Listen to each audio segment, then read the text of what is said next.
I'm the Dungeon Coach. I'm here to coach you up through the Mythic Dungeon, Azure Vault. Never ran it before and you don't want to embarrass yourself? I got you covered, and send this video to the rest of your group so you can have a smoother run. You're going to find this dungeon down in the Azure span in the bottom south corner. Leymore is the first boss, and he's all about these purple crystal trees. He'll spawn them all around the room, and your goal is to get him to break those trees with his 2 abilities. And if you fail at doing that, he has an ability called Consuming Stomp that breaks all these trees, dealing massive damage per tree left up. The first one of these 2 abilities is called Erupting Fissure. The tank should position him to where he's going to point towards some crystals. Once he casts Erupting Fissure, move out of the way. For everybody else, he has an ability called Explosive Brand. You're going to have a circle around you. You need to position that circle and get it to where you hit as many of those crystals as possible, spread out. Once the crystal trees break, little sapling ads spawn, tanks pick them up, AoE them down, simple. But if any of those purple crystal trees are left up, you're gonna have a big explosion on your hands. On to the next boss. Azureblade is up next. It's super simple. Kill the ads, dodge the energy orbs. Throughout the fight, he'll spawn draconic images that spam an ability, interrupt it, kill him. He also randomly shoots out massive energy orbs, so spread out for that, and he has a really big frontal cleave, so tanks don't put him in front of anybody. When the boss's energy bar gets down to 0, he runs to the center and does Overwhelming Energy, which is a channel that spawns 5 energy orbs shooting out constantly. Keep dodging stuff. He goes immune and has 4 ads that you gotta go around, kill them all, and go back to it. If you're gonna wipe, it's gonna be during that, so pop your cooldowns then. Next boss. Telash Greywing. You wanna fight him away from that large rune that he starts off standing on. Those runes are very important. The key mechanics of this fight are frost bombs. Every single player is gonna get a frost bomb AoE around them. After 3 seconds, a pool of frost is gonna hit the ground and start expanding. You wanna drop these frost bombs as close to the edges as possible to save some space, maybe leave some room in the center, and definitely do not place them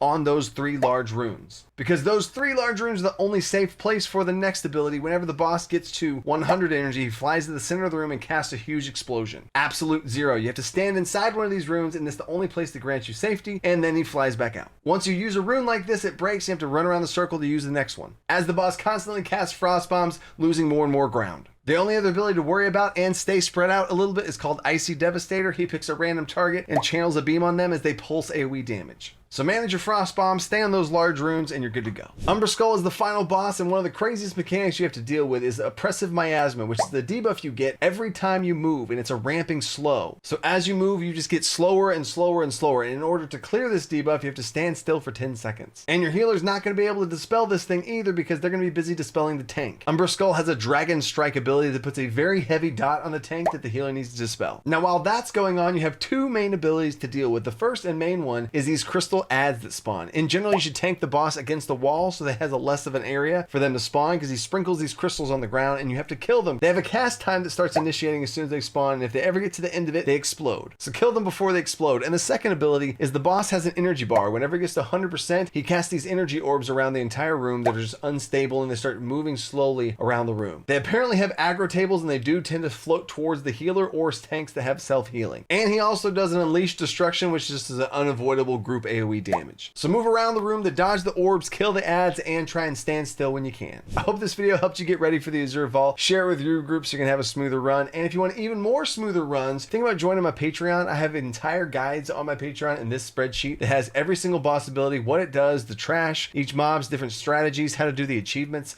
and more. That's full guides for this dungeon and every dungeon in Season 1 and on into the future. And you get all my add-on imports and UI strings and weak cores and all that stuff too. Stay tuned for more of these quick guides. Now get out there and get some loot.